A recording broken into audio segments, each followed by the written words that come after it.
All right. Got my water. Got my equipment. Does the league. I messed that up. I didn't know if I wanted to do it or just let it ride. Hey, everybody. It's a live show today.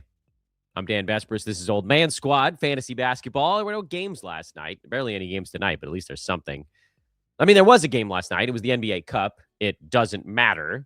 So we got no games to recap today. Figure we'll do a live show today. We'll do a little buy low, sell high for tomorrow. Got a recap show for tomorrow. Get back into the swing of things. We do have a day off Christmas Eve. But that actually works out well because we'll do a Christmas morning show, but how many of y'all are watching on Christmas morning? Not that many. You can find me on Twitter at Dan Vespers. You can follow our partners, our presenting sponsors here, FanDuel and the FanDuel Sportsbook. That's an easy one. Shout out to Believe. Shout out to you guys for liking, rating, subscribing, and continuing to become members on YouTube as we inch towards our goal. A couple of you guys did the hidden $2 option. You guys are neat. I like you guys. I don't expect it or want it, but I like you guys. All right. The comments have already pre-populated. There's no shortage of comments there. And as we did last time, I actually didn't set out to do this last time, but that's ended up what happening because one person did it. If you do a super or whatever they call that on YouTube, if you do a little donation as you're asking the question, I will guarantee that your question gets answered on today's show. Everybody else's I'm going to try to go through basically chronologically, do my best to kind of bounce back and forth, but it's not that easy because I'm looking at two different lines of text at the same time. We'll start with this one. 17 Christian Cruz dropped $1.99 on today's show. You are the man. Appreciate you. The question is Jakob Poeltl a hold in 10-team head-to-head leagues? And you guys are going to kill me for this, but the answer is probably not. Now, 12 teams, the answer is a resounding yes. So, the weird part there is there's this cutoff, which is a little bit arbitrary, but also not entirely arbitrary in terms of who actually is worth rostering. So there's the 10-team cutoff, there's the 12-team cutoff. For me, most of what I talk about on this show is 12-team. And in Roto, the 12-team cutoff is 110th rank. If you're outside that, you're probably not really good enough to use against a game's cap unless you are a specific specialist level appeal kind of guy. Like a Davion Mitchell is right around that marker. I still think he's probably playable in most Roto leagues because assists are hard to find. But a lot of the guys, and you guys can just look at the rank board while we're talking about this. If you look at the rank board and you look at the guys ranked 120th, most of them are not guys you want to start every single day. Duncan Robinson being a good example of that. Probably not a guy you start every single day. There's some guys in there that you still do, Rudy Gobert, because he's been such an awful free throw shooter. Dylan Brooks, because he's become a really bad field goal guy, and so on and so forth. But Golga Batadze at 129. Look for the guys that are low turnover dudes in that range. Tell me that's a guy you're definitely starting every day. You're not. You're not starting Isaiah Joe every damn day. For 10-teamers, that number obviously is a little bit lower. Lower in numerical, but better in rank. So, and you can kind of do the same math for both of them. If you're in a 12-team league and you're all right, well, my cutoff is 120, that's pretty easy. You just call that 10 starting roster spots. For a 10-teamer, that number should be around 100, but I would actually argue it should even be a tiny bit higher because the teams that excel in a 10-teamer are the teams that cluster top-ranked players, the guys that are really moving the ball forward, the guys that are rolling the stone up the hill, so to speak. So, even if you have a bunch of guys in the 90 range in a 10-teamer, they're not really helping your team that much. You should be packaging as many of those guys as humanly possible. Or frankly, package some of your guys that are top 60, do two of those guys together and try to get a top 40 guy. Your goal should be to consolidate your value in the smallest number of powerhouse players as humanly possible, and then just stream like a son of a gun because there are so few players rostered And typically by mid-season, teams are starting to sort of tip their cap and go on their merry way, that there are going to be guys on the waiver wire that are ranked around 100 pretty much all the time. So how does this tie back into Jakob Poeltl, who's number 157 in 9 category leagues right now? The big thing with Poeltl is that the defensive stats just haven't been there. We knew he wasn't going to shoot as much this year. That was always a given. Last year, everybody was injured the entire year, so only 6.3 shots per game. Minutes have been down. They've been kind of kid-gloving him a little bit. Games that have been tighter, they're getting him up to around 28, 29 minutes a game. But historically, 28, 29 minutes for Jakob is supposed to be enough for him to be inside the top 100. This year, because defensive stats are down and free throw number percent is also way down from last year, he's not hitting that mark. And I'd love to sit here and tell you that things are going to magically get better, but we're 8 weeks into the season now, and it hasn't. And typically, by about the 6-week mark is when you see things kind of level off for players. I do think that as the season goes, Poeltl's probably going to block a few more shots. 0.6 is painfully low. I don't know that the free throw number is ever going to get better. Like, it might just be a down year. That's a thing that happens to guys. I think the minutes probably trend up from 26 to more like 28. How much of difference is that going to make? Half a rebound, part of an assist. It's really, truly going to come down to whether or not he gets steals and blocks shots the rest of the way. And I have some measure of confidence that they do. I do think he's a bit of a buy low. But for 10-teamers, it's a long way. You know, he's not that far from getting inside the top 115 to be like a 12-team guy that you can be like, okay, this is fine. But he's a pretty good distance from getting inside the top 90 right now. It's going to take a sustained positive effort. So the short answer to a short question, I gave you the long answer to a short question, is he a hold in 10-teamers? Not really, but you should definitely try. And right now, he has a back-to-back coming up this weekend. So, like, he's in a good scheduling spot if they actually play him in the back-to-back, which is another thing. He's not playing back-to-backs. So anytime you get a good scheduling spot, it gets artificially blown to pieces by a rest day. So his Toronto is supposed to have the greatest schedule this week. His 4-game week becomes 3. Next week, he might only have a 2-gamer, depending on when they sit it out, but he's going to have a 2-gamer one of the next 2 weeks. And then the week after that, it's supposed to be 4, but will he sit out one of those back-to-backs? So it does kind of cap him out a little bit. So 10-teamers, he's probably not because of the rest days. I hope that those disappear as the season goes. Try to hold on if you can. Like, you're not going to find somebody that's much better, and you're certainly not going to find anybody with better upside. But like, if you got to win right now, he might be the worst player on your roster. That is the only super so far. So let's go back to the top. Brandon says, with Roto, how do you approach games played right now and pacing? Is there a target number? How should I approach trades to improve my team? So the games played number, because of how many games, like back in the day, 10 years ago, I used to like to lag about 15 to 20 games behind everybody else. Now I try to keep pace because guys miss too many damn games. Like, you could be right on the number you want, and then, you know, you could have 2/3 of your team suddenly decide that they're going to play, 1 out of every 3 games, and then you're not going to catch up. So basically, my rule of thumb now is different than it was before. My rule of thumb for Roto, for Games Cap League in general right now, is if I think a player is going to give me top 100 value or better, I play them. There's almost never a scenario where I get way out in front of games played because the guys miss too many games. With trades, this is the time of year where actually in Roto and head-to-head trading right now is relatively similar. In head-to-head, you should be starting to think about shoring up specific categories, specifically the ones that you're already strong in. So you should be shoring up the ones that you want to push into the I'm definitely going to win them range. The difference is with Roto, you're shoring up typically the weak categories, but maybe punting one. So you're really looking at categorical need now. You're not just hunting who's going to be a win, like rank versus rank anymore. You're looking for team fit, even if that means you have to give up the higher ranked player, which makes trading actually a lot easier right now. Anthony says, I hate the cup, but I got a trade offer. My Ayton and Shaden Sharp for Tyler Herro in a head-to-head points league. Yeah, I think I'll go Tyler Herro on that one. I'm okay with that. Should I drop Quentin Grimes for Kyle Filipowski? Not yet. Dylan Brooks or Colin Gillespie? 12-team 9-cat. Gillespie, actually. Brooks, we're seeing the holes in his fantasy game have now reared their head. I'm going through as fast as I can. Andy says, what up, Dan? Should I trade Denny and Steph for Şengün and Reeves or Şengün and Cooper Flag? No. I want Steph. Give me Steph.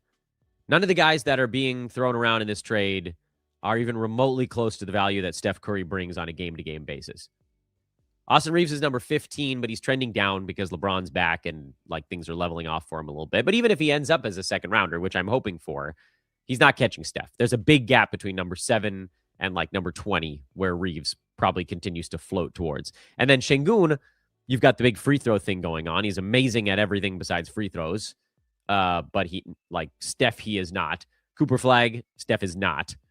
So no. And I know that Denny is the weakest in that bunch, but this is like the prototypical 2-for-1. This is how you're supposed to do it if you're the guy on the other side. I'm going to give you 2 guys that are ranked between, 15, well, wherever we think Reeves ends up. 2 guys that are ranked between 20 and 40, and you give me a top 10 guy and a top 60 guy back. And how does that sound? And you should be saying, no, I want the guy who is top 10. Oh, we got a super.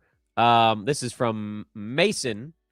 He says Denny plus Ingram plus Porzingis for Amen plus Duren plus McDaniels. I will take whatever side gets me off of Kristaps Porzingis. I almost don't even have to look at the other names. I also think we're starting to see Amen Thompson do that top 30, top 35 stuff that we assumed was coming. Jalen Duren, I think, is a top 50 center.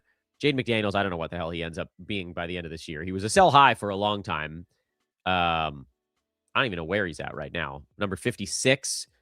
56 and kind of trending down. Top 100 over the last month, basically. That's what he is, but he's startable. You're getting 3 startable guys on one side, a top 40, a top 50, and a top 100. And on the other side, you're giving up a top 50. Brandon Ingram is outside the top 100, and Kristaps Porzingis doesn't play. So Amen Thompson, Jalen Duren, Jaden McDaniels side. And I actually don't think it's all that close. What do we got here? I keep hearing about Walsh. Is he worth an ad over Nemias Queta in a Dynasty points league? No. Jordan Walsh is not going to shoot 70% forever. Like at some point here, I got to like retweet the show and keep it going. You guys are posting questions faster than I can catch up with them. Nathaniel says, I got an offer of Ryan Rollins for Davion in a 14-teamer. With Kevin Porter Jr. back and potential changes in the Bucks roster, is this a good idea? Ryan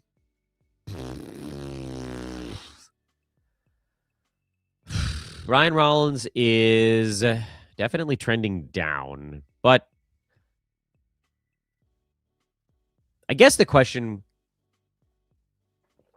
isn't what he's done lately, but what he'll be doing once Giannis is back and Kevin Porter Jr. is in there. That's the time frame that actually worries me a little bit. I would still lean towards Rollins. Davion Mitchell refuses to shoot. They have similar fantasy profiles. Davion's going to get more assists, but both guys are relatively solid percentages dudes. They both get decent enough steals. And then with Rollins, you're looking at, like, his shooting's been down lately, but he does score, and Davion doesn't do that. So I think I'd prefer to have Ryan Rollins over Davion Mitchell. Isaiah Collier or Ryan Nembhard? I'll go Nembhard.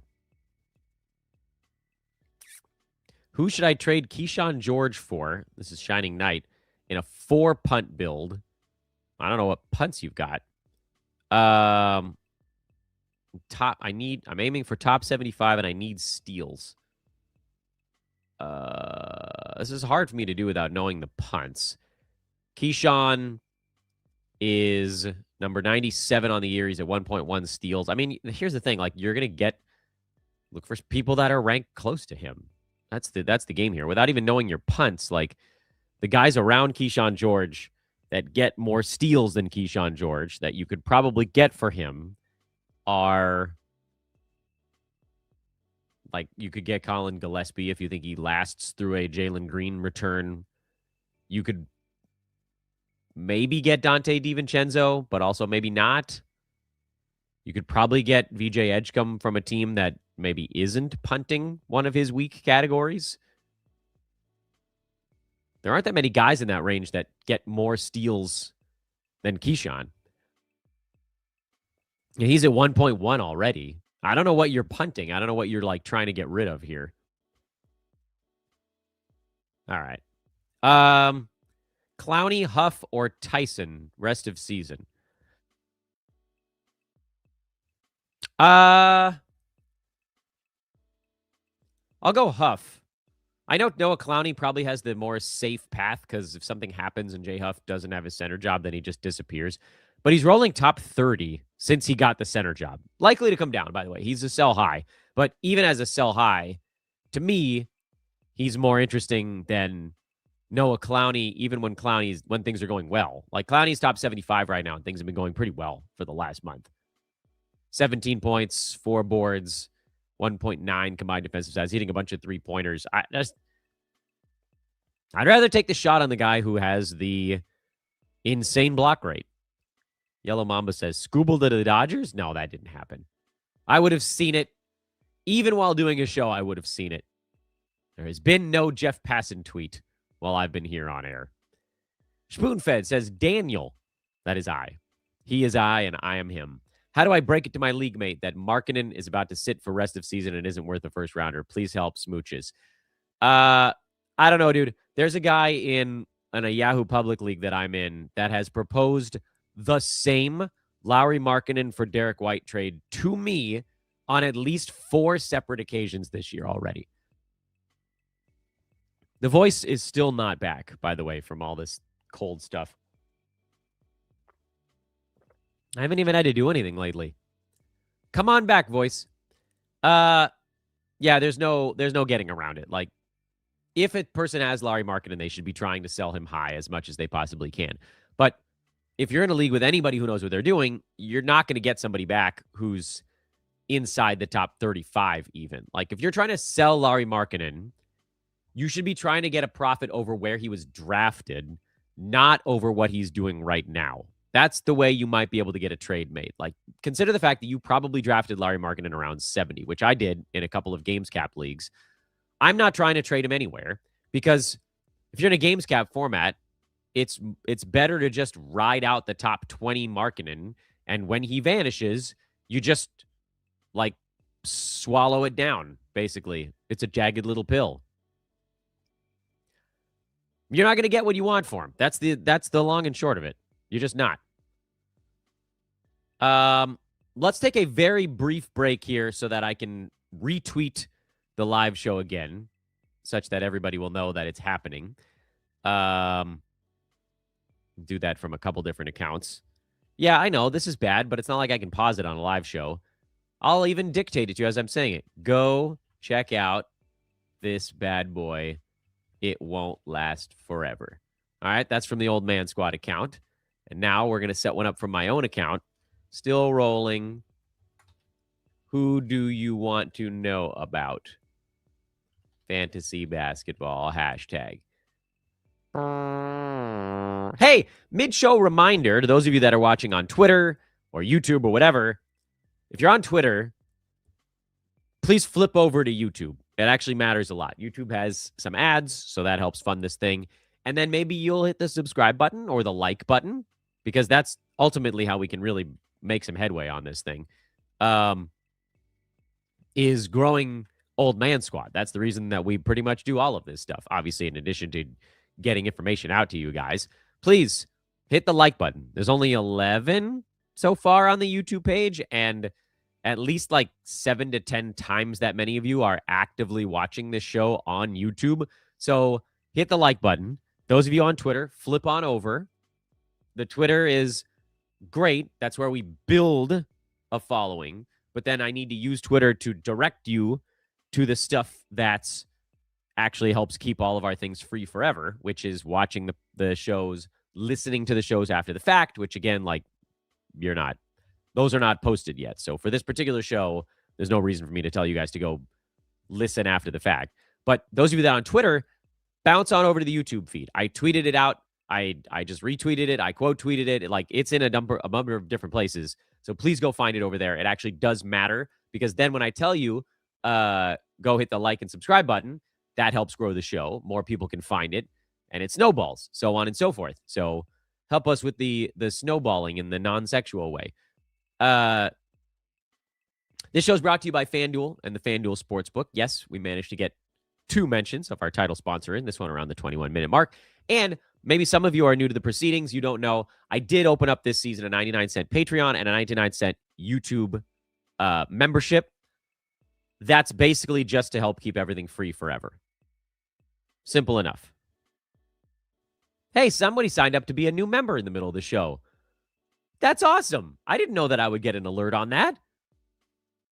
Thanks, bud. That's cool. Wow, that's really cool. I'm going to leave that up there. If the rest of you would kindly do the same, we can get this thing to our goal way faster. So please become a member. It's 99 cents. It's a number that I'm hoping none of you guys actually will think about on a month-to-month basis. And if you post comments on live shows, on recorded shows, or whatever, I can find them a lot faster. So it's a way to get your questions answered. In addition to the fact that I've been promising this members only show with my son, my 9-year-old kid, just talking about life, and I haven't been able to get it out yet. So that's the promo. Please flip on over, watch us on YouTube. It's much more important that you guys are over there. Where did we leave off? What are your thoughts on Tyler Herro? This is from B Parking. He came back strong, but been in a slump and now re-injured his toe. Do you think he produced the same numbers as last year? Or should we expect a decline? Yeah, I mean, I think once he's fully healthy, he'll probably get to where he was last year. I just, this is a reason why I almost never draft players that are injured to start the year. The one exception I made this season was Keegan Murray, because he was coming off a hand injury and not a body injury. The body injuries, the foot, the leg, obliques, things like that, where guys come back from it when everybody else is already rolling at 100%. Like, the risk of re-injury is so massive. We've seen it repeatedly. Kobe White came back, went down again. Darius Garland came back, went down again. Tyler Herro came back, went down again. Zach Edey came back, went down again.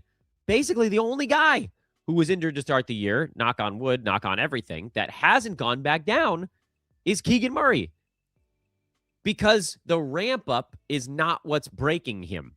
Like, once his hand is back, if he re-injures, if it gets a little sore or whatever, shoot with his other hand, take a game, like something like that. These other guys, they need training camp. They need that low impact, low intensity, games don't matter opportunity to just kind of like cruise into the season to get their stamina up. And then all of a sudden, like, they favor a thing. They're like, oh crap, my team is losing without me. I got to get back. And then they get hurt again. So this is more of like the overarching thought on an injured guy to start the year. Tyler Herro specifically, like, he'll probably be fine. But and this is certainly not the time to trade him when he's in a little bit of a funk. But I do think that at some point he gets back to where he was. I don't know when the hell that's going to be.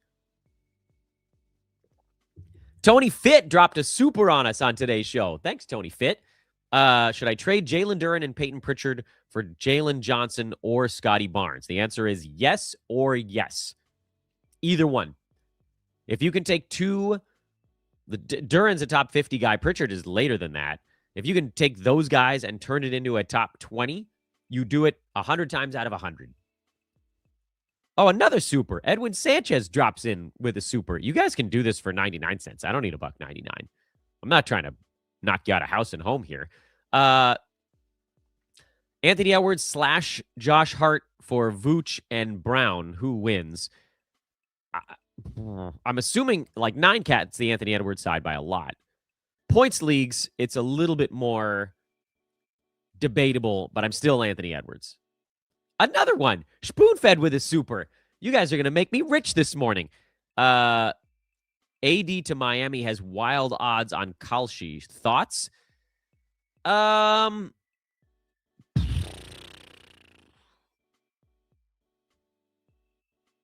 I don't think it happens. I don't know why they would. I don't know why Miami would do it. They have two excellent big men, both of whom tend to stay on the floor. This feels like non-Heat people creating scenarios to drive up Anthony Davis's trade value to somewhere else. Like, think about what this would mean for the Heat. They'd probably have to give up their favorite young players. They'd probably have to give up Khalil Ware. They're going to have to give up tons of picks. Some, maybe not tons. And they get a guy who can't stay on the floor. Obviously, he's very good when he's there, but like, I don't know. This feels like the Mavs are getting offers from teams that don't have as much stuff, and they're just like, think about what would happen if Anthony Davis went to Miami. And then people are like, ooh, what could Miami give up in a trade? And then it becomes this snowballing thing. I know, I'm into snowballing today. So I lean towards probably not. I've fully lost track of where we were again. Rich says, I have Derek Queen, Darius Garland, and Nickeil Alexander-Walker as my worst players in an 8-team league. Kobe White, Jaren Jackson are on waivers. Edey and Porzingis, Jalen Green are also, but they're out. What do I do with adds and drops? I mean, I feel like you need to get Kobe White. He's a pretty good points league guy. You guys are going to kill me. I think you could probably drop both Queen and Nickeil Alexander-Walker. I don't know. I mean, like, Zion came back, and that kind of screwed things up a little bit. At some point this year, Derek Queen might be the best of all of these guys. I don't want Porzingis. I don't want to sit on Edey. I don't want to sit on Jalen Green. Although, when Green comes back, he's probably the best points league guy in this whole bunch. So, I guess he's not totally dead in the water. My favorite 3 names on this board right now are Darius Garland, Kobe White, and Jalen Green. And then Jaren Jackson, and then Queen, and then Nickeil Alexander-Walker, I guess. I don't know. Hopefully that helped. Should I push to get Miles Turner and offer Mark Williams? No, you can go cheaper. You can get Miles Turner for less than that. He's a buy low, buy him for nothing right now. Yeah, Dano. Got you, buddy. Thanks, D Smooth. MF Jones. I'm assuming this is a reference to Horrible Bosses, or maybe it's your name. Who should I drop for Tari Eason? Peyton Watson, John Collins, Jock Landale, Andre Drummond, or Noah Clowney? I'll tell you who you should not drop is Noah Clowney. If Peyton Watson doesn't miss time, he would be a guy that I also would not drop. Any of the other 3 is fine. Drummond. How about Drummond? Like, he only gets to start every other game. That's not very useful. Jock Landale, John Collins. I mean, any of these guys. John Collins is crap. Any one of those dudes. Drop John Collins. You won't miss anything. I have LaMelo and Herro for a 10-team points league. If I have to drop one of them, who should it be? Oh, crap. Don't drop those guys in points leagues. Don't drop one. Just hold through it. Unless we get horrible news on LaMelo, just hold through it. Shouldn't have drafted him to begin with, but that's a different discussion. Totally different day. Twitter users, please go over and watch on YouTube. I'm going to try to do it every 5 minutes. Tell you guys. Is it safe to assume Watson is droppable when, even if only Braun or AG is back? Yeah, probably. Dan, should I... Oh, we did this one. That was a super. Is it worth holding on to Kalkbrenner or Sexton? Yeah, I would hold on to Kalkbrenner. I don't think I need to hold on to Sexton. Colin Gillespie or Najee Marshall? I actually like both of these guys for 12-teamers, but I would lean towards Gillespie because that guard fantasy game is a little bit harder to replicate. Ricardo just says, great job, mi amigo. Thanks, bud. You didn't have to do a super for that. Fully unnecessary super. You guys are amazing. I'm going to... What's the... Oh, wait, I got to get this right. We going Sizzler. It's a white men can't jump reference. Let's see. Where were we at? It's hard. When I switch over to one thread, I lose the other. Thanks, guys. We got 7 supers on today's show. That's really cool. One of them, a new member. That's my favorite one of all. Is Nurkic a hold in a 12-team, 150-player league? No. I think he's a streamer. Like, I would hold him when the schedule's pretty good, but they just rested him on a day when they played two times over 8 days. So, nah, not really. I don't think you're missing out on all that much. Is it Filipowski time? Thoughts? I feel like I was going to give you thoughts. My answer is I don't know. And it's interesting that these two questions rolled back to back because the Nurkic rest day is why everybody's talking about Filipowski. But of course, we've been talking about Kyle for 2 to 3 weeks on the show. He's just a guy that needs those center minutes. I'm expecting Nurk to play in most games, at least until the new year. So the answer is not really on Filipowski. Because you might get a game like we got, not this most recent one, but the one before, where he played, handful of minutes in the teens and had like 4 points and 3 boards. I forget exactly what the final line was there, but it was not good. And it's hard to sit on that to get to the better ones, because the better ones themselves are not that amazing on Kyle. They're good, but they're not amazing. He's more like a, top 75 kind of guy when he's rolling as the starter. So I would say no, not yet. But he's, like we talk about him a lot, as the stash guy. Roto, he's a guy you can put on your bench and deploy him when Nurk sits if you wanted to. What do I do if no one ever wants to trade because they're scared to get scammed? 1 for 1. That's how you break through on that one. You offer them a 1-to-1, and you're just like, look, like these are reliable names. I just need that category. Do you need this category? That's the only way. If you're like doing 2 for 2s and whatever, like people are going to assume that something's up your sleeve. Just 1 for 1. That's the way. Easy Elite says, do you see Scoot being fantasy relevant this season? First place, I have him stashed. I don't, actually. Although if he gets back before Drew Holiday, then maybe. This says, trade between KD for KPJ and Vassell, who wins? Kevin Durant side. I have the option to trade Jalen Johnson for Donovan Mitchell or Tyrese Maxey. Who should I pick, or should I just hold on to Jalen Johnson?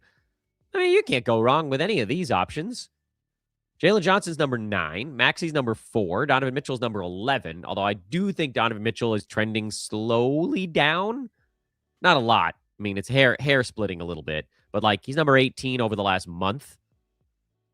And that's actually despite numbers still being excellent. Like, I think his field goal percent probably comes down. And that'll push Donovan Mitchell into more of a second rounder. Jalen Johnson, I think, could be a first rounder. Obviously, his assists are a little extra high with Trae Young out.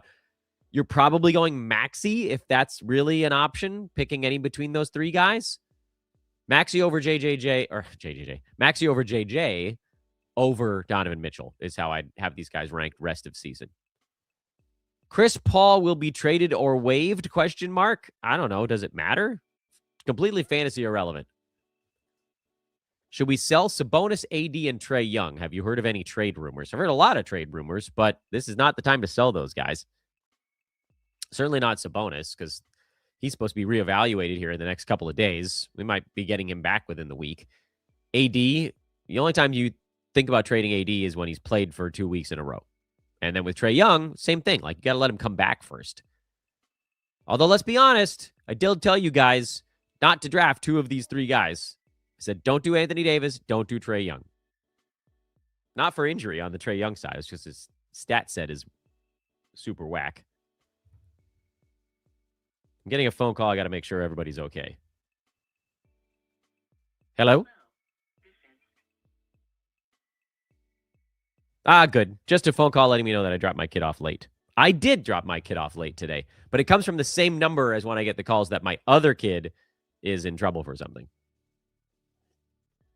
I can't pause it. It's a live show. Don't do that again, kids' school. I got to get through the live show first.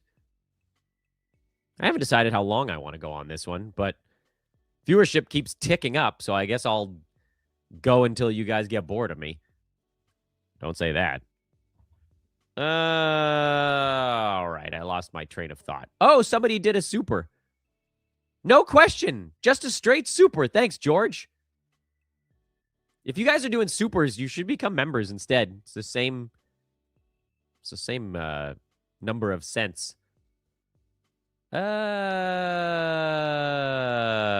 lost it again. For 9Cat, how deep does the league have to be to consider Miles Turner a hold? 12s and deeper. Should I drop him for Derek Queen or flip?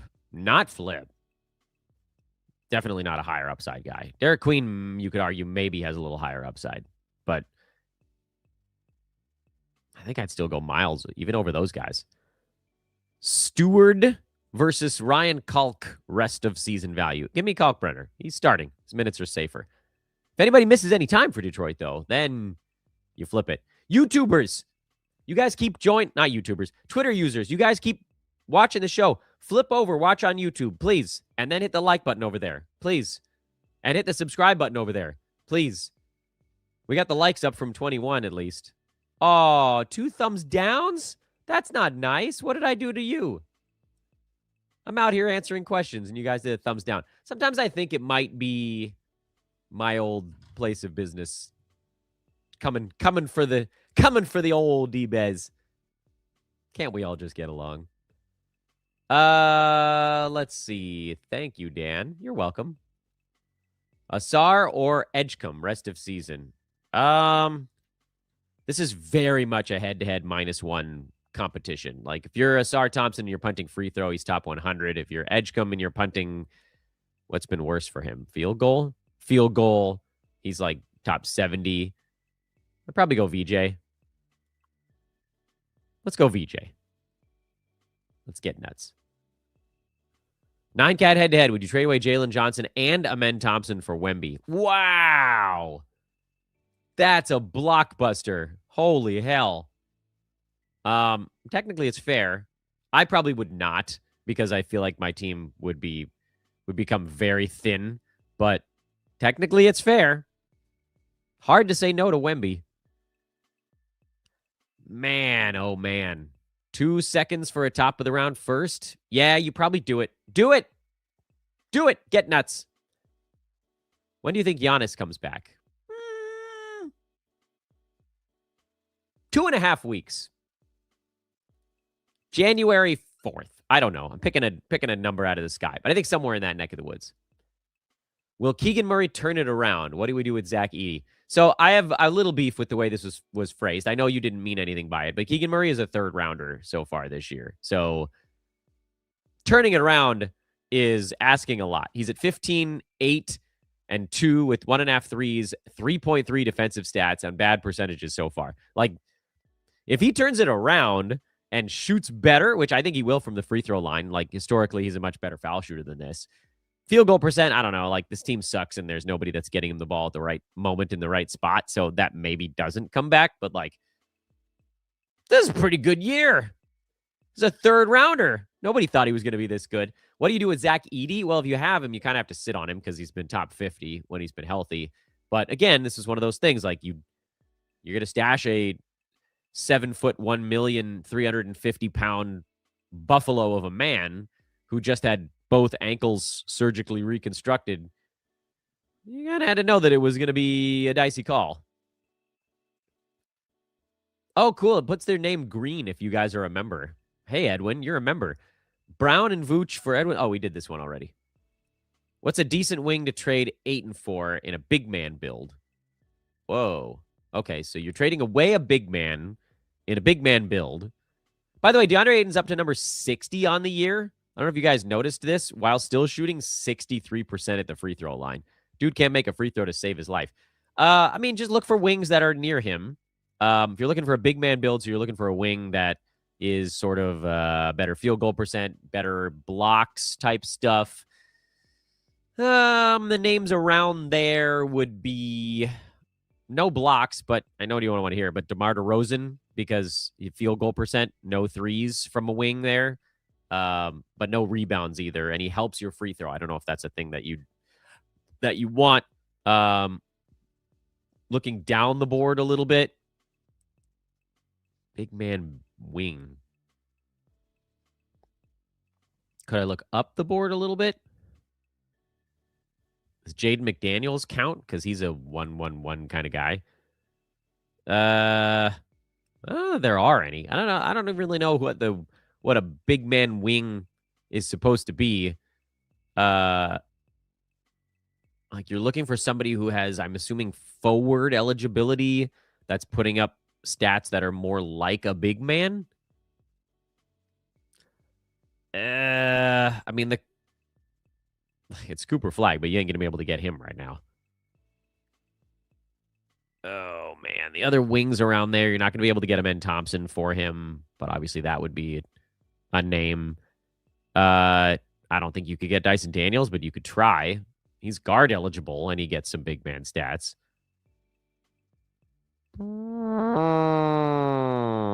Andrew Wiggins? Question mark? I don't like that, though, because you're trading down. Jabari Smith Jr. is a pretty good rebounder this year. Doesn't shoot all that well, but maybe that's the answer. I dropped Landale and Cornette. A bunch of YouTubers just stopped watching. Maybe that's a sign that we should start to wind this thing out. Twitter folks, you guys are still here. Thanks for hanging in there, everybody. I dropped Landale and Cornette. I need to drop 2 more out of Herb, Tari, Tyson, Black, or Walsh. I'm punting points, threes, assists, and free throw percent. Holy hell.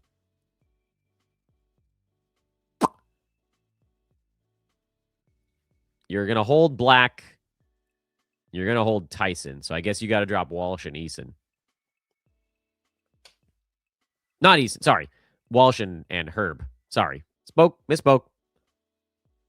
What's a good trade target with Anthony Black and Jalen Tyson? Nobody. Nobody wants your fill-in guys, my friend.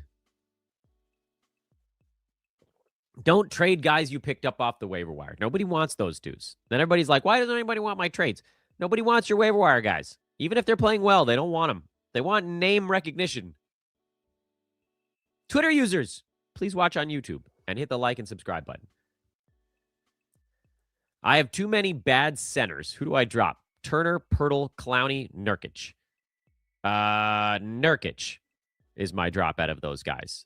Starting to rest games that aren't even back-to-backs and is definitely capped out by a tanking club. I got offered Ingram for Turner. Feels like a good trade. Yeah, I'm fine with that. With Ingram, you're got to be rolling 8 cat, most likely. But that's fine. Like, it gets you off of Miles Turner if he's going to have a slump year, et cetera, et cetera. There's no way I'm going to get to questions. If you're still asking questions and it's not a super, I'm not going to be able to get to them. Like, there's 1,000. Where are we right now? There's literally 1,000 questions, and I'm way up here somewhere. Oh, my God. You guys are crazy with these. I was thinking 45 minutes was showtime, and we're approaching that. So let's do a few more. Let's see where we go. Again, if you want to squeeze one in at the end, become a member or super it. Otherwise, you're going to have to be okay that this ain't your day. Would you drop Walsh for Filipowski? I don't think you need to. I think Nurk is going to play in the next game. I think you could wait on it. Do it in a little bit. Should I trade Darius Garland and Miles Turner for OG Anunoby? Nah, you're overpaying there. Should I drop Nurkic, Asar Thompson, or Ryan Kalkbrenner? Nurk. Is Jalen Johnson a sell high? A little bit, but I would want top 15 back if I was doing it. Who are some good trade targets for a punt blocks build with Jokic? Oh, that's a tough one. So I wouldn't worry too much about like guards because they're basically all punt blocks to begin with. I would look at the forwards who are poor shot blockers, like who gets the big leaps, guards or forwards. I feel forward eligible players is really the way. And figure out, like, is there a small forward who blocks like 0.1 shots per game? Is this a guy that gets a really big bump? Julius Randle is a punt blocks forward. Lauri Markkanen is a punt blocks forward.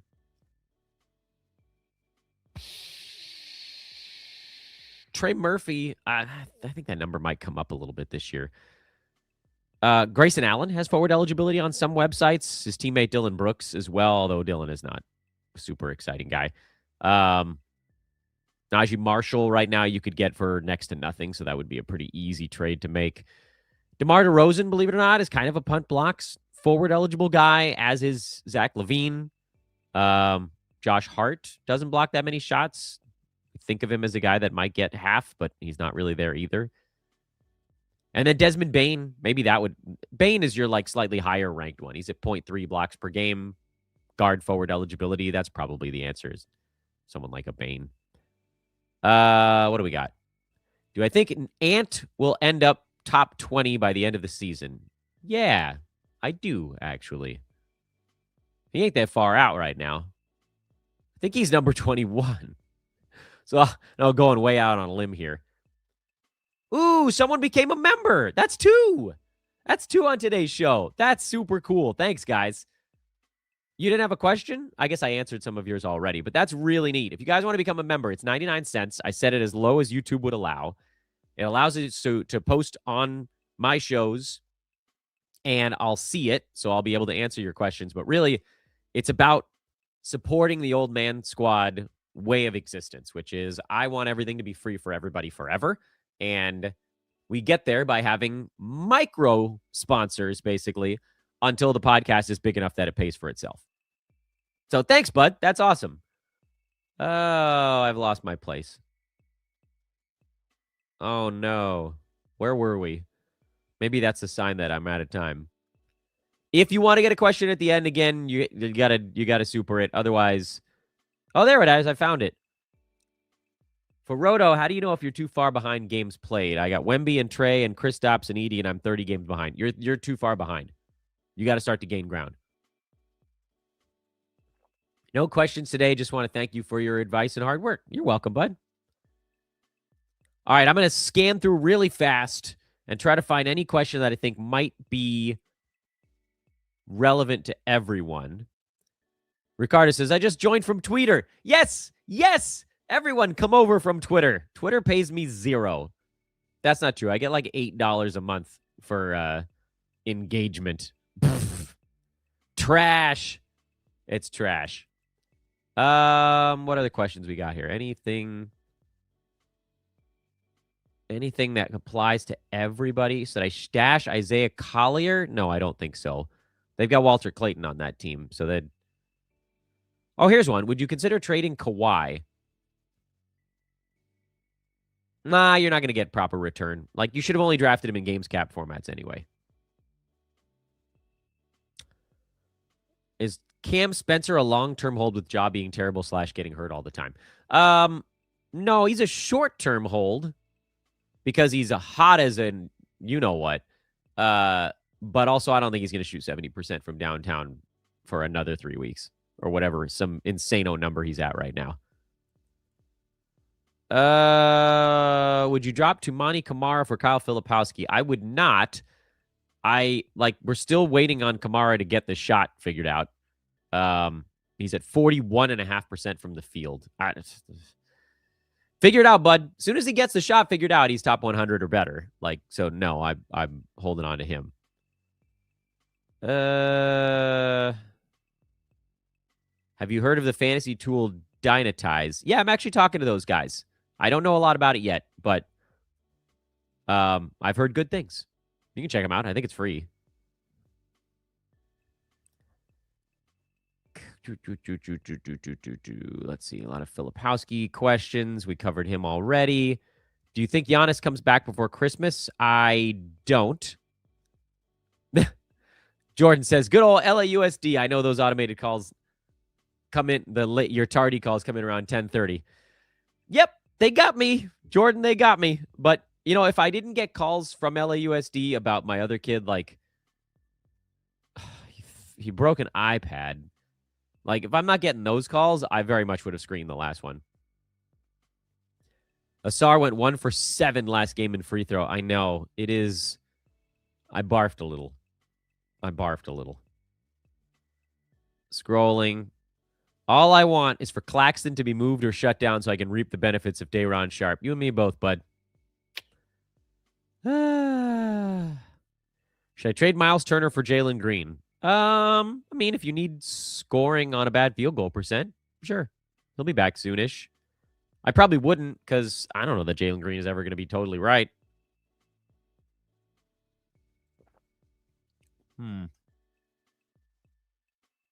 Your stream froze. I think that's why YouTube viewers dropped. Oh, no. Did I have a glitch out? I didn't get an alert on my end, and my internet seems fine. So sorry, everybody. I didn't know. Usually I get a little like your stream bandwidth is fluctuating. I didn't get anything about that. Currently first in my league, but I don't have a streaming spot anymore because I like all my guys. I have that happening in a 16 player roster league right now. It's hard. Out of Porter Jr., Edgecombe, Keita, and Eason, who would you maybe stream? Probably Tari, because I don't know that he's going to play back-to-backs. Eason's probably the guy. Oh, there's the question from our new member. Hey, Dan, who should I trade Denny for in a 1-for-1 points league? Where does he end up rest of season? I think he's pretty much what he's at. So, nobody is the question. Why do you need to trade Denny? I love him. By the way, John Morant just got downgraded to doubtful with an ankle tweak. So, here we go again. It begins. Andy, yeah, just hold on to Denny. Like, I think there's a chance he even gets better as the year goes. Thank you, Dan, says Humbly T. You are welcome. There weren't any games to talk about. So, you know, the nice thing about the live stream is I don't have to edit, post, and do all that other stuff after. It's all done. I do have to get it on the traditional feeds, but there's less post work. So I can actually podcast a little bit longer. Like my regular show might go 35, 40 minutes. I can go 50 on the live show because I save 10 minutes on download and upload. My Huckleberry says, fantastic water cup. Yes, go Bears, baby. It's my Cal water cup. The era of Tosh Lupoi. We need member stickers. How does that work? Somebody tell me. I'm learning. I think that's a Simpsons thing. I don't know how to do stickers. I'd love to give you a sticker. How do I sticker you? That sounded gross. How do I give you a sticker? I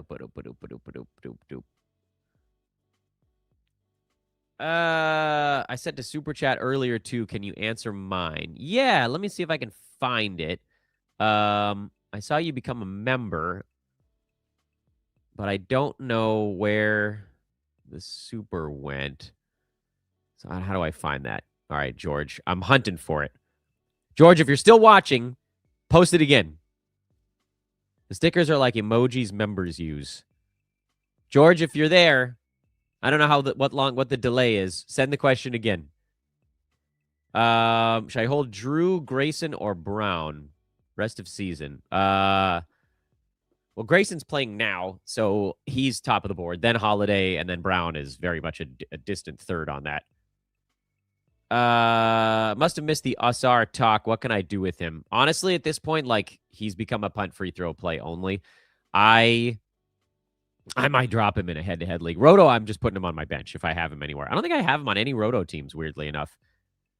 I was reticent to grab him as early as he was going. That was the issue there. Like, when he was going in the hundreds, I was on the Asar train. When he moved up to 80, then I was like, and I still liked him, but there were other guys around him I liked more, like Donovan Clingan. I liked more, and Anunoby was a little bit ahead of him, but I liked him more. And I found myself like overloaded on defensive stats, so I often took someone like a Norman Powell in Roto, who I figured was going to miss more games, but I trusted his game more. So I ended up with very few. I had like one Asar Thompson. Head-to-head, like, man, if you're not punting free throws, he's almost a drop. There's George's question. I don't know why it didn't color code you green. I'm sorry, buddy. Oh, because you were a member, so that's why it was hard to find you. I'm sorry about that. George says Grimes versus Coward versus Walsh. Who has the most rest of season value? Who would you use as a stream? That's a good question, man, because they each have these different profiles right now, and then we're gonna wrap up. This will be the last question, because we're approaching an hour. Quentin Grimes, he's like kind of coasting along, and it feels like he's been better than he's actually been. I think he's ranked like right around the edge of the top 100 this year. He has 104, 16, 4, and 5 with a steal on bad field goal. But like the other stuff is generally pretty good. Cedric Coward has been very up and down. I love his long-term appeal, but Memphis is weird. And Edey's out for a while, and now Jaw's doubtful. And like it seems like Coward was better when Jaw was in. So that one's a hard one to predict. And then Walsh, I do think he slows down a lot. Like in this last ball game, they benched him for the second half start because he's fouling too much. So I think I probably go in the order you typed them. Grimes over Coward over Walsh. Even understanding that Grimes has less upside than Coward, he has a much higher floor. Coward has the slightly lower floor, but the bigger upside. And then Walsh has the lowest upside, I think, and a floor that could fall out at a moment's notice. So hopefully that handles that one. All right, we got all the supers. We got all the members. This is a fun last question. What's up, Dwayne? Dan, what are your thoughts on expansion teams possibly next year? This would be the first expansion experience in the modern era. Do you think it's going to be interesting in the fantasy side? Yeah, it's been a long time since we got what? The Thunder was a team that moved. The Raptors? I would be very surprised if it happened super fast. I feel like we'll like hear a lot about it coming up, but it would be cool. Like expands the board. You'll probably have some teams where weirdos end up with a lot of extra value. It'll certainly make handicapping more interesting. I'd be excited to see it. I think it'd be fun. And then you'd go back to having you'd have an even number of teams in each conference. So that would allow you to play more even. It'd be harder to get to the playoffs because I assume they'd stay top 8 with 16 teams instead of 15. Yeah, Vancouver, Memphis was the last expansion. Was it? I don't remember actually. I was alive, but I was a kid. NBA expansion teams. What's the history there? Expansion of the NBA.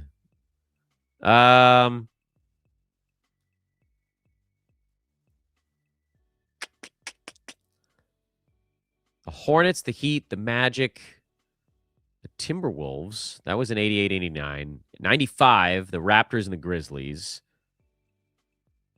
The Bobcats in 04. But that was... The Hornets went to New Orleans. Oh, man, that was weird. Yeah, I thought it was the Raptors.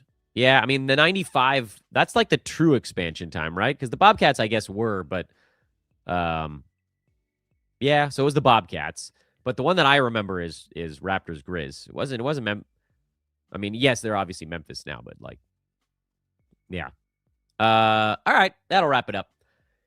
Twitter users, please go to YouTube. It's the only thing I ask of you at the end of this show. Go over to YouTube and subscribe so you get all of our stuff there. Kingy does multiple live shows a week on our YouTube feed that you won't get by just following me on Twitter. So great reason to go do it. Thanks to everybody that did supers. Thank you to the new members we got. That's super cool. Please become a member. It's awesome. It's how we grow this thing. I'm Dan Vespris. This is Old Man Squad Fantasy Basketball. You guys are amazing. You guys had questions for a week. We didn't have a week. Thanks to FanDuel. Thanks to you guys. See you tomorrow.